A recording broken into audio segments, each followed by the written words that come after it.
Red alert জারি করার জন্য ইন্টারপোলকে রিকোয়েস্ট করেছে। গণহত্যায় অভিযুক্ত পলাতক শেখ হাসিনাকে গ্রেফতারে রেড অ্যালার্ট জারির অনুরোধ জানিয়ে আন্তর্জাতিক পুলিশ সংস্থা ইন্টারপোলের কাছে চিঠি দিয়েছে আন্তর্জাতিক অপরাধ ট্রাইব্যুনালের চিফ প্রসিকিউটরের কার্যালয়। মঙ্গলবার দুপুরে সাংবাদিকদের এই তথ্য নিশ্চিত করেন চিফ প্রসিকিউটর মোহাম্মদ তাজুল ইসলাম। গত রোববার ইন্টারপোলে এই আবেদন জানান তিনি। শেখ হাসিনা তার বিরুদ্ধে গ্রেপ্তারি পরোয়ানা পেন্ডিং আছে। ইন্টারপোলের কাছে রেড নোটিশ পাঠানোর জন্য বা রেড অ্যালার্ট জারি করার জন্য ইন্টারপোলকে রিকোয়েস্ট করেছে।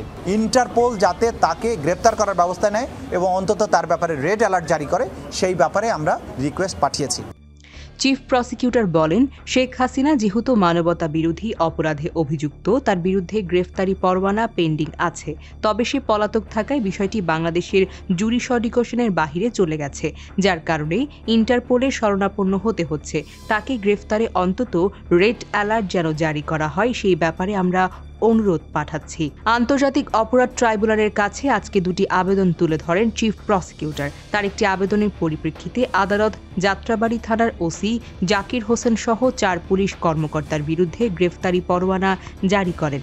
মোহাম্মদ তাজুল ইসলাম বলেন, জাকির হোসেন সহ আরও 4 পুলিশ কর্মকর্তা যারা যাত্রাবাড়ির হত্যাযজ্ঞের সাথে জড়িত, যাদের বিরুদ্ধে আমরা অকাট্য প্রমাণ পেয়েছি, এইরকম 4 পুলিশ কর্মকর্তার বিরুদ্ধে আমরা গ্রেফতারি পরোয়ানা চেয়েছিলাম। আদালত সেটা মঞ্জুর করেছেন। চিফ প্রসিকিউটর বলেন, হয়রানির শিকার হতে পারে ভেবে পুলিশ বাহিনী নানাভাবে দায়িত্ব পালনে অনীহা প্রকাশ করেছে। তবে কোনো নির্দোষ পুলিশ কর্মকর্তাকে হয়রানি করা হবে না বলে জানান তিনি। দ্বিতীয় আবেদন প্রসঙ্গে তাজুল ইসলাম বলেন, ন্যাশনাল টেলিকমিউনিকেশন মনিটরিং সেন্টারের সাবেক মহাপরিচালক, সেনাবাহিনী থেকে অব্যাহতিপ্রাপ্ত মেজর জেনারেল জিয়াউল আহসানের বিরুদ্ধে অসংখ্য অভিযোগ এসেছে। তদন্ত সংস্থা অসংখ্য হত্যাকাণ্ড ও গুমের সঙ্গে তার সংশ্লিষ্টতার প্রমাণ পেয়েছে। জিয়াউল আহসানকে একদিনের জন্য জিজ্ঞাসাবাদ করতে আদালত অনুমতি দিয়েছেন।